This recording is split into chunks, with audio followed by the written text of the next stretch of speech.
Hello fellow tankers, this is Spider Grenadier. It's been a long time missing, but now I'm back with full material for Italian heavy tanks line. Current task took a lot of effort to fulfill it, because obviously Italy always have troubles with building heavy ground vehicles. Among 9 proposals, only 2 of them were constructed. Rest are presented as documental projects and mock-ups. Nevertheless, the history of Italian tank industry started at the end of World War I by constructing a multi-armed heavy tank for colonial and northern front needs.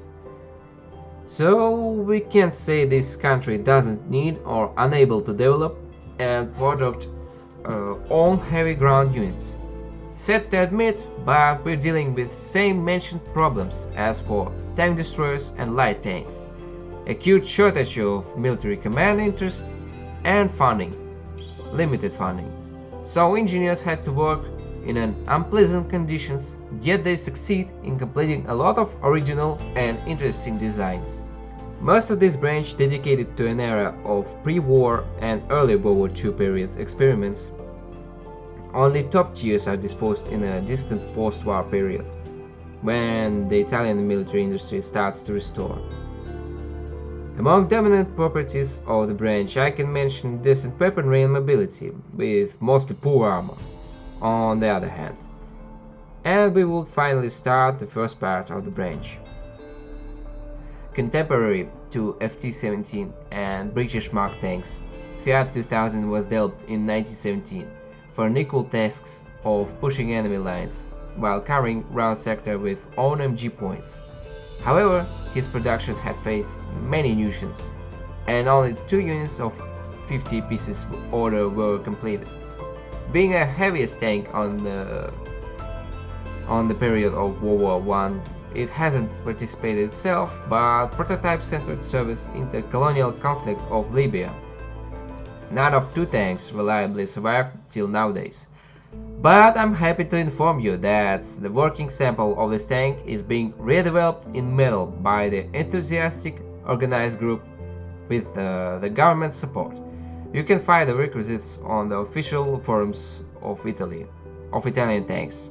Generally, this vehicle is extremely bulky and slow for Tier 2, and worse, there are no decent protection, so we have to rely on powerful weaponry of 65mm gun into a round turret.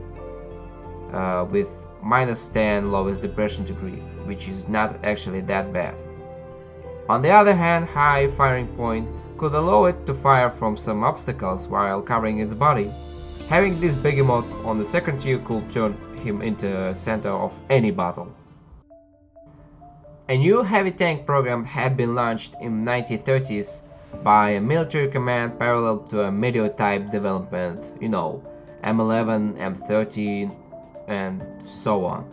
But due to military doctrine issues, technical tasks were formed only at 1938 and given to Ansaldo company. Originally, this year is a very raw concept of what did they see as heavy tank at that period. Eventually, some of its results evolved into a well-known P2640. Because Ansaldo company engineers have no experience in the heavy tank building, they took German Neubau-Fahrzeug for something like that, multi-turreted German tank at that period, as a base scheme, and applied to what they could actually provide that idea. Also during the development, main weaponry gladly was changed from basic 47 to a 75mm in addition to a small MG turret and half front 20mm autocannon. Suspension unit appears to be same, lift springs, blocked carriages as for medio-type chassis.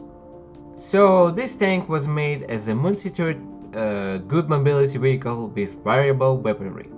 Due to a mass limitation of 25 tons, because the Italians didn't know actually what they want to. Concept protection level remains poor, granting only 30mm on the front. In view of numerous flaws, the original project was declined and sent for a detailed correcting.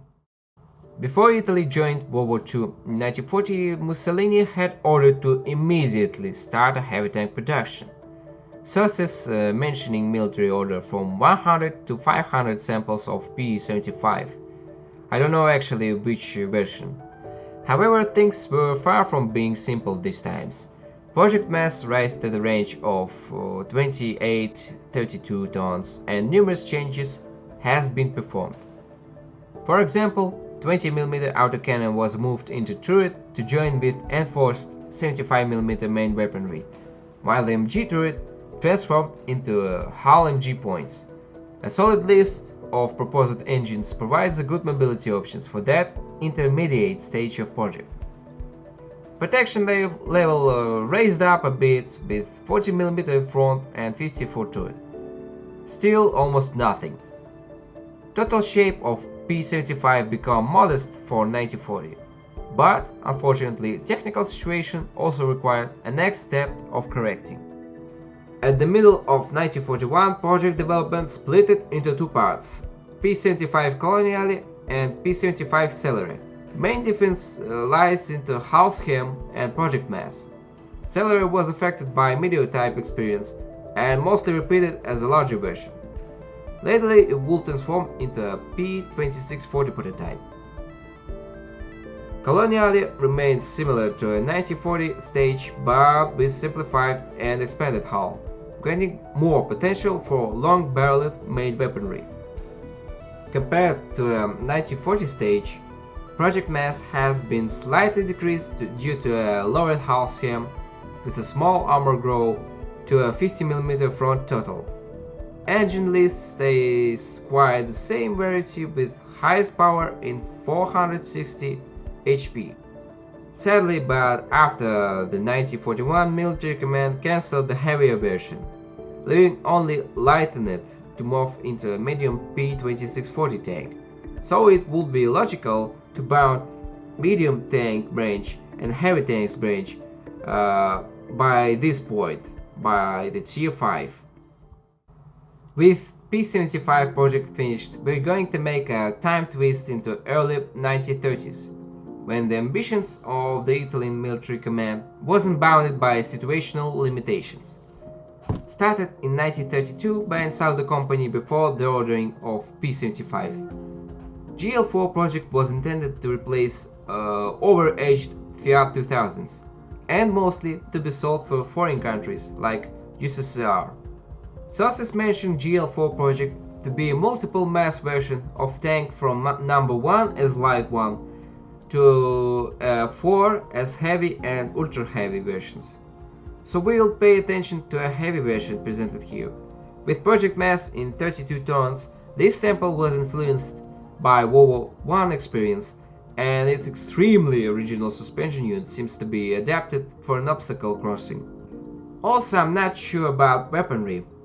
On sketches, we can observe 3 MG units and dual guns with caliber 102, 105 and 107. I will stop on 102mm variant because I have specifications for gun of that period. MTU unit consists of dual V8 petrol engines with total power in 300 HP, not very much actually. Armor scheme is very complicated but with low nominal in 40 or 50mm front. On the other hand, we have a great firepower, yet I'm not sure would it be double barreled or switched into single one for in-game needs. In conclusion, I'm glad to have my hands finally onto my duty. I'm sorry for long missing, but all these 3D drawings, constant searches for info, media presentation, montaging, talking to the camera, taking a lot of time. Good thing that I have my second part for HT line prepared, and I'll try to make it exactly till the Christmas come. Italian heavies might occur to be weird and unwanted, but they could bring something new. Only the Fiat 2000 itself could bring a lot of fans to this game. Well, this was the first part of Italian heavy tanks bench review. Hope you like it. If you do, please leave some feedback so I can continue my work. This was Spider Grenadier, thank you once again.